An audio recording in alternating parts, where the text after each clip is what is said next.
One of the most common myths that we hear here at Jamestown Settlement is that they didn't bathe in the 17th century and they were always really smelly and stinky. And it is a myth. It's only partly true. They didn't bathe in the 17th century, at least not in the way that we do today, where we're fully submerging ourselves in warm or hot water, or standing in a shower, fully getting wet in that water. They didn't do that. But they did care about hygiene and about keeping clean. And they did have a lot of ways that they took care of their hygiene. They just did it in different ways than we do today. So it's a case of it's different. It's not wrong or bad. It's just different from the way that we do things in the 21st century. One of the primary reasons that they didn't bathe by fully submerging themselves in water is that it took a lot of work to be able to, well, one, get all of the water that you needed, either from a well or a natural water source. So you had to haul all of that water into a house.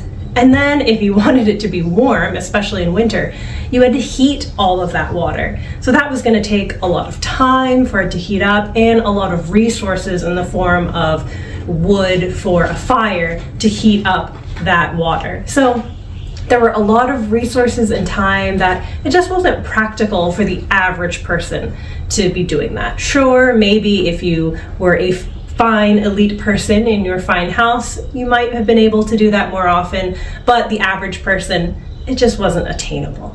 So that's one of the reasons why they weren't bathing by submerging themselves fully in water. The other reason is that most people in England in the 17th century believed that by submerging yourself in water, you were opening yourself to all kinds of dangers, from getting cold, from being wet. That was a very big concern. They really believed that if you catch a cold, literally, if you get cold, that could lead to illness and then death. They also believed that by submerging yourself fully in water, it was a chance for all of your pores to open up in your skin and for outside invading illness to get into your body because your pores were suddenly opened by water. So submerging yourself fully in water through bathing was seen as a risky activity because, again, the cold and inviting those external dangers. And that comes from their belief in balancing the four humors within the body: hot and cold, dry and wet. And taking a fully submersive bath, you're getting into the cold and the wet of it. And so you're unbalancing your body humors by doing that. So those were the reasons that they avoided fully submersing themselves in a bath to get clean.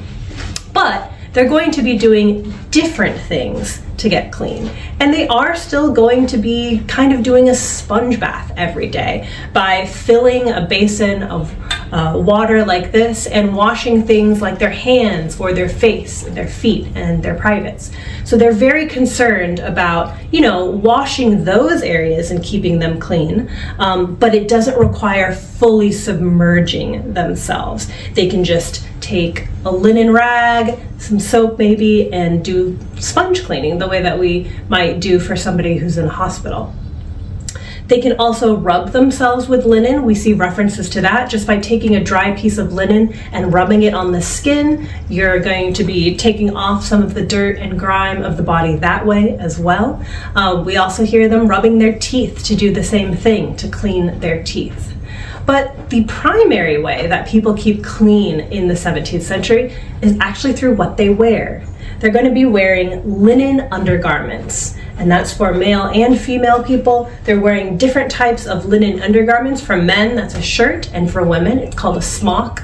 But it's a full body garment made out of linen that will cover the neck, and for women it'll come somewhere between the calf and the ankle, and for men it'll come to about the knee. So it's covering most of the body, and the linen is going to absorb the sweat and the dirt and the oil because it's next to the skin, and then you wear your outer clothing on top of that. So not only is it cleaning your body by absorbing the sweat and oil of the body, it's keeping your outer clothes clean because it's literally a barrier between your skin and the clothes. So, places up here around the neck where it's really rubbing, that's where it's important to have a linen garment here, so that when I put my outer garment on top, it won't be rubbing here against my neck or really anywhere else. I'm fully covered in linen, and then my outer clothing, which are likely going to be made out of wool, never get that body grime on them. So the linen clothes are going to be changed hopefully every day. That's the ideal.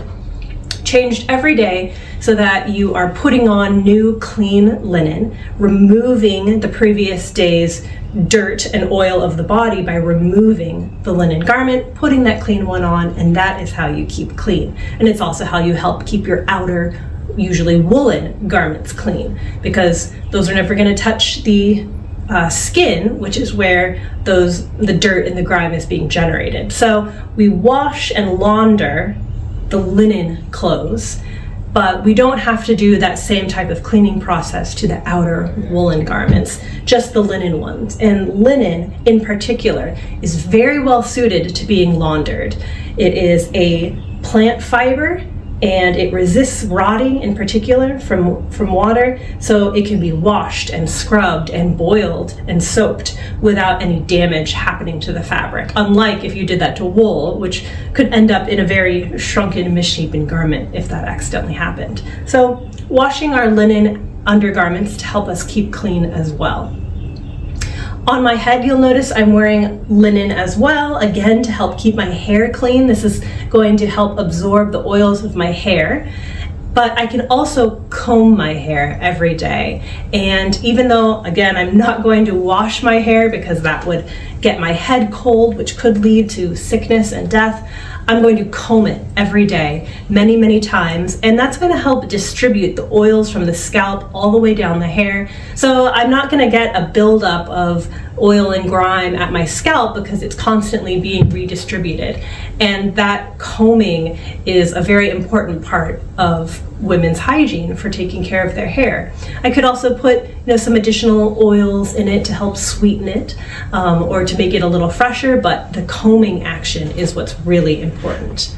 And you'll find lots of combs that survive from this period and even earlier because they were a very important part of hygiene. We can also go a step further in our hygiene process if we have the means.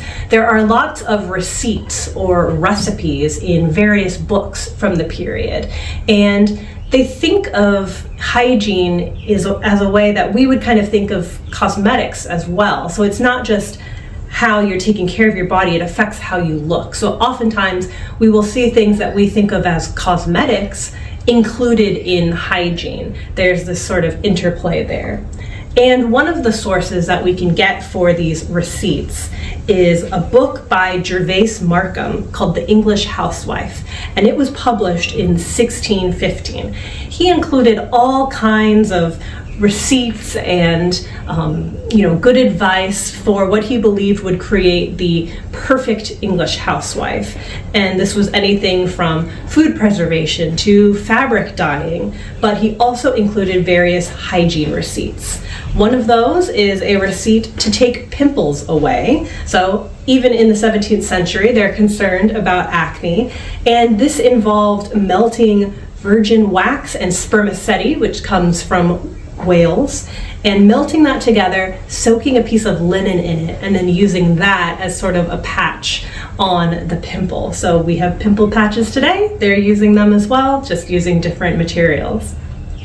But interestingly, he also includes a receipt for what he calls a general bath for clearing the skin and comforting the body. So it's an interesting reference to a rare time where you would want to take a fully submersive bath. Well, as we'll see, maybe not fully submersive.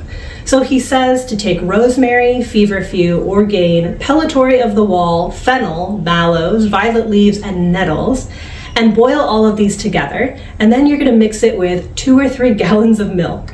And then the person is supposed to stand or sit in that mixture for an hour or 2. The bath reaching up to the stomach. So not fully submerged, just partially. But here's where the really important part comes in. He says that when they come out of the bath, they must go to bed and sweat and beware of taking cold. So again, there's that connection between submerging the body entirely in liquid and the possibility of being cold. So he says, if you're going to do this bath to help clear the skin and comfort the body, that's fine, but make sure immediately after you get out of the bath to get in bed and sweat. So get piled up in all of your blankets and your covers to cause the body to heat up and sweat and push out all of those impurities. But that is just as important as the bath part for him because of the danger of catching cold and getting sick. So as hopefully we've shown, the people of England and now here in Virginia in the early 17th century really did care about hygiene. They just went about doing it in a different way than we might do today. If you found this video interesting, please give it a like. And if you have any questions, leave them below in the comments and we'll get back to you. To make sure you don't miss any of our other videos about life in the 17th and 18th century for English, Indigenous, and West Central African people, be sure to subscribe to our channel and we'll see you next time.